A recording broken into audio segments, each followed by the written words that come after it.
आता कोणाचाही कुठेही उत्तराधिकारी निवडण्याचे वेळही आलेले नाही, तसा प्रश्नही नाही.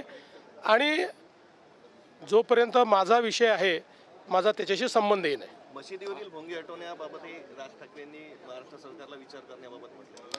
100% जे नियमाच्या बाहेर आहेत आणि सुप्रीम कोर्टाने दिलेला जो आदेश आहे, या आदेशाचं तंतोतंत पालन महाराष्ट्र सरकार करेल. कबरी संदर्भातही राज ठाकरे म्हणाले की छत्रपती शिवाजी महाराजांचं शौर्य होतं आणि ते गाळलं हे दाखवण्यासाठी ते कबर तिथं आहे. हे बघा, आमची भूमिका अतिशय स्पष्ट आहे की ही जी काही कबर त्या ठिकाणी आहे, ही ASIची प्रोटेक्टेड कबर आहे.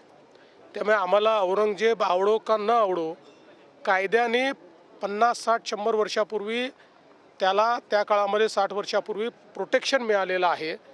आणि म्हणून त्या ठिकाणी जे काही कायदा आहे त्या कायद्याचं पालन करणं ही आमची जबाबदारी आहे. हे मात्र निश्चित आहे, कुठल्याही परिस्थितीमध्ये औरंगजेबाच्या कबरीचं उदात्तीकरण, ग्लोरिफिकेशन आम्ही होऊ देणार नाही. राज्यातील बँकांमध्ये मराठी भाषा वापरली जाते की नाही हे तपासण्याचे आदेश मनसैनिकांना दिलेला आहे. यामुळे कायदा सुव्यवस्थेचा प्रश्न निर्माण होऊ शकतो, बँकेमध्ये काही घडामोडी होऊ शकते. मला असं वाटतं की ज्या ठिकाणी मराठी वापरणं आवश्यक आहे त्या ठिकाणी ती वापरली गेली पाहिजे, हा आग्रह असणं हे चुकीचं नाही. फक्त याकरता कायदा हातात घेणं हे मात्र चुकीचं होईल. मला अपेक्षा है कि कोई कायदा हाथ घेणार नहीं. सोनिया गांधी जी ने एक आर्टिकल लिखा है, शिक्षा व्यवस्था पर सवाल उठा है, कह रही कि सांप्रदायिकरण हो रहा है शिक्षा का. आरएसएस पर भी उन्होंने निशाना साधा. मुझे ऐसा लगता है कि शिक्षा का भारतीयकरण हो रहा है. अंग्रेज़ों ने जिस शिक्षा का मैकॉलेकरण किया और हमारे देश को गुलाम बनाने के लिए मैकॉले का पत्र है कि जब तक यहाँ की शिक्षा पद्धति को हम बदलेंगे नहीं, तब तक हम भारत पर राज नहीं कर सकते. इसका मतलब जो शिक्षा पद्धति उस समय आई थी वो भारतीयों को गुलाम बनाने के लिए आई थी. उस शिक्षा पद्धति में बदलाव करके अगर उसका भारतीयकरण हो रहा है तो इससे किसी को दुख होने का कारण नहीं है. कोई भी जो राष्ट्रभक्त व्यक्ति है वो यही कहेगा कि इसका भारतीयकरण होना चाहिए. मुझे ऐसा लगता है कि सोनिया जी ने इसकी पूरी जानकारी लेनी चाहिए और भारतीयकरण को पूर्ण रूप से सपोर्ट करना चाहिए. महाराष्ट्रातल्या 4 नद्यांच्या बाबतीत प्रदूषणाच्या बाबतीत देखील राज ठाकरे बोलले.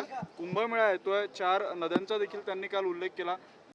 कॉमस्कोर नुसार आता isakal.com आहे देशातील नंबर 1 ची मराठी न्यूज वेबसाईट.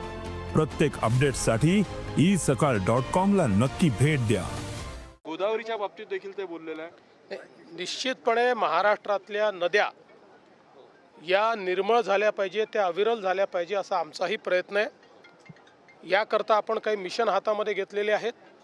हे काही फार लगेच करण्यासारखे कामं किंवा होणारी कामं नाही आहेत. कारण प्रत्येक महानगरपालिका, प्रत्येक नगरपालिका, प्रत्येक ग्रामपंचायत याचं एफ्लुएंट ट्रीट करावं लागतं. त्यासोबत उद्योगाचं एफ्लुएंट ट्रीट करावं लागतं. वेगवेगळ्या नाल्यांचं पाणी ट्रॅप करून ते ट्रीट करावं लागतं. एक खूप मोठा हा कार्यक्रम आहे. थोडा वेळ खाणारा, थोडा खर्चिक कार्यक्रम आहे, पण हा केलाच पाहिजे या मताचे आम्ही असल्यामुळे याची सुरुवात आम्ही ऑलरेडी केलेली आहे. आणि मला विश्वास आहे की यावेळी ज्यावेळेस आपला कुंभमेळा होईल त्यावेळी कुंभमेळ्यामध्ये पवित्र गोदावरी नदीमध्ये लोक ज्यावेळेस आंघोळीला येतील किंवा स्नानाला किंवा त्या ठिकाणी एक प्रकारे स्नान करण्याकरता येतील त्यावेळी त्यांना स्वच्छ पाण्याचा अनुभव कसा देता येईल हाच आमचा प्रयत्न आहे. विजेचे दर 10% जवळपास कमी होत आहे. मी आपल्याला विधानसभेतही सांगितलं होतं की विजेचे दर पुढच्या 5 वर्षात दरवर्षी आम्ही कमी करणार आहोत. त्यानुसार आमची जी पिटिशन आहे ही पिटिशन जी नियामक मंडळ आहे त्यांनी स्वीकारलेली आहे.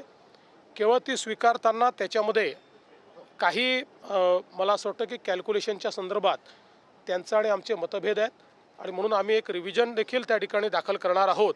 तेवढे कॅल्क्युलेशनचे मतभेद जर दूर झाले तर लोकांना स्वस्त वीज देखील मिळेल आणि त्यासोबत आपली जी कंपनी आहे ही कंपनी देखील जी 70-80 हजार कोटीच्या डेटमध्ये आहे ती पुढच्या 4 वर्षामध्ये आम्ही डेट फ्री देखील करू शकू या दृष्टीने एक रिव्ह्यू पिटिशन आम्ही त्या ठिकाणी दाखल करतो आहोत. मात्र मला आनंद आहे की आम्ही जे रेट कमी करण्याच्या संदर्भात पिटिशन दाखल केलं होतं त्याला मान्यता मिळालेली आहे.